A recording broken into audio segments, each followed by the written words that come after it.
Ugavou, ici Fouine en compagnie de Rodheim. Salut à tous. Et aujourd'hui on va terminer ce tournoi destination, ce débrief avec France-Écosse. Puis après il y aura un petit bilan.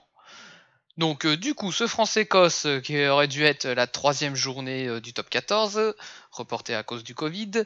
Du coup qu'est-ce que j'en ai pensé? Je pense très franchement que même si l'équipe de France a quand même essayé jusqu'au bout, je trouve quand même que l'Écosse était vachement plus méritante, surtout vers la fin.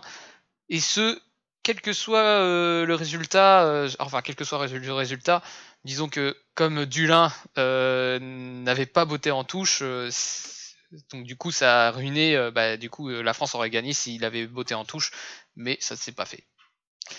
Après, de toute façon, ça ne change rien au fait que je pense que l'Écosse était vraiment supérieure à l'équipe de France. Oui, c'est exact. Franchement, l'Écosse mérite vraiment de gagner. Et d'ailleurs, je n'ai pas réussi à voir la statistique.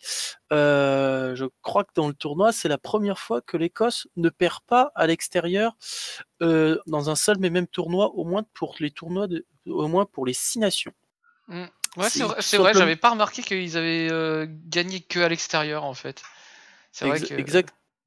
Et exactement. Aussi, ils ont gagné à domicile face à l'Italie. Ouais, après l'Italie. Ils ont gagné face à l'Italie, mais c'est la première fois, et surtout gagné en Angleterre et en France. Et il fallait le faire, et ils l'ont fait, et c'était ce qu'on l'a vu vraiment, c'est que l'Écosse a fait moins d'erreurs, malgré qu'ils ont fait des cartons rouges. Ils ont quand même eu aussi quelques temps faibles, mais ils ont mieux géré les temps faibles que les 2 précédents matchs face aux Gallois et aux Écossais. C'est là où il faut souligner sur l'abnégation que la bande de Damit Watson a permis d'avoir ce résultat et d'avoir cette victoire là. Ça faisait 22 ans qu'ils n'avaient pas gagné là-bas. Ouais, depuis 99 très précisément. Exactement. La dernière année du tournoi des 5 nations. Voilà, et vous avez gagné aussi.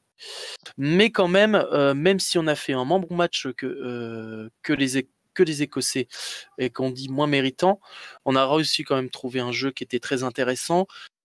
C'est vrai que sur le coup, beaucoup de Français se sont arrachés les cheveux pour dire pourquoi Dulin n'a pas tapé, on aurait gagné, tout ça, on était très très déçus.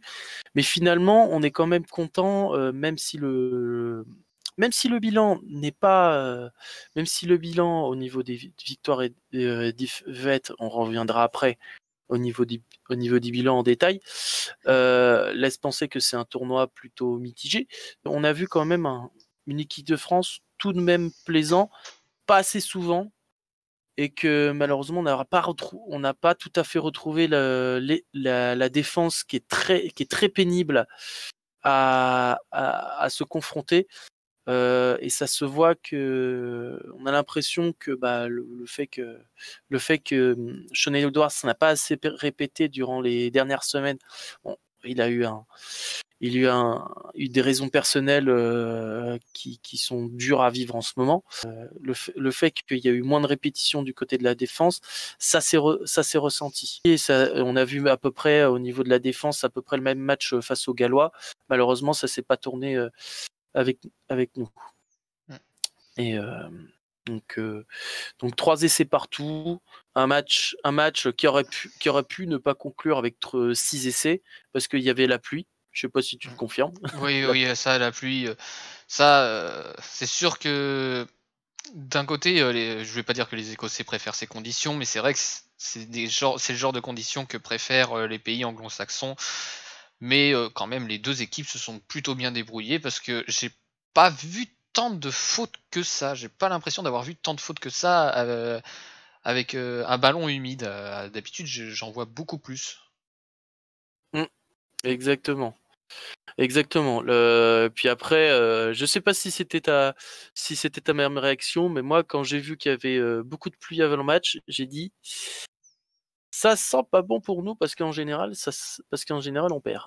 Bah, déjà, dès que j'ai vu la pluie, je me suis dit, bon, ok, l'écart des 21 points, déjà que c'était difficile, hein, faut bien l'avouer, hein, c'était très compliqué.